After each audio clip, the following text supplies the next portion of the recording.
عنوان: پرانا درخت اور نیا سبق۔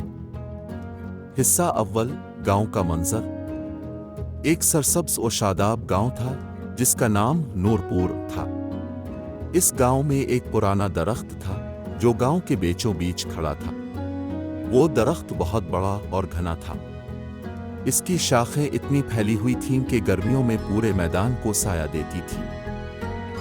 اس درخت کے نیچے بچے کھیلتے، بزرگ بیٹھ کر باتیں کرتے اور مسافر سستانے آتے، مگر وقت کے ساتھ لوگ اس درخت کی قدر بھول گئے۔ وہ درخت اب بوسیدہ ہو چکا تھا، مگر اب بھی کھڑا تھا، تنہا، خاموش۔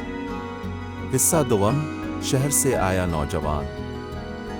ایک دن شہر سے ریحان نامی نوجوان گاؤں آیا۔ وہ گاؤں کے مشہور بزرگ بابا رشید کا پوتا تھا۔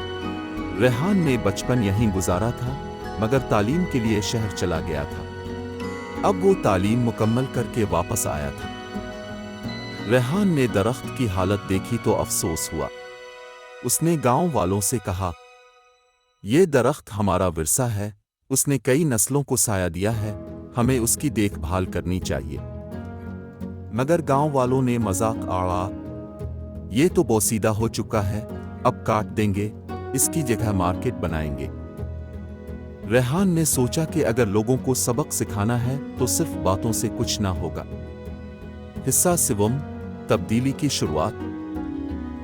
ریحان نے درخت کے گرد صفائی کی، گھاس کاٹی، بیٹھنے کے لیے بینچ لگائے اور ایک تختی لگا دی جس پر لکھا تھا، یہ درخت ہماری تاریخ ہے، ہمارا سایہ ہے، ہماری جڑ ہے۔ پہلے تو لوگ نظر انداز کرتے رہے، مگر آہستہ آہستہ بچوں نے پھر سے وہیں کھیلنا شروع کیا۔ بزرگ واپس آ گئے، مسافر وہاں سستانے لگے۔ لوگ حیران ہوئے کہ درخت تو اب بھی سایہ دے رہا ہے، اب بھی فائدہ مند ہے۔ ایک دن بارش آئی اور گاؤں کی بجلی بند ہو گئی۔ پورا گاؤں اندھیرے میں ڈوبا ہوا تھا، مگر ریحان نے درخت کے نیچے لالٹین لگا کر ایک چھوٹا سا مطالعہ مرکز بنا دیا۔ بچے وہاں بیٹھ کر کتابیں پڑھنے لگے۔ اب گاؤں والوں کو احساس ہوا کہ ریحان سچ کہتا تھا۔ انہوں نے فیصلہ کیا کہ درخت کو محفوظ رکھیں گے۔ حصہ چہارم: نیا نور پور۔ چند ماہ میں درخت کے گرد ایک خوبصورت پارک بن گیا، جہاں بچوں کے جھولے، بزرگوں کے بیٹھنے کی جگہ اور ایک چھوٹی سی لائبریری بھی بنائی گئی۔ درخت اب پرانا نہیں، گاؤں کی نئی پہچان بن گیا تھا۔ ریحان نے گاؤں والوں کو صرف درخت کی اہمیت نہیں سمجھائی، بلکہ ماضی کی قدر، ماحول کی حفاظت اور اجتماعی بھلائی کا سبق دیا۔ سبق: جو چیزیں پرانی ہوں، ضروری نہیں کہ وہ بیکار ہوں۔ اگر نیت سچی ہو تو ایک فرد بھی پورے معاشرے کو بدل سکتا ہے۔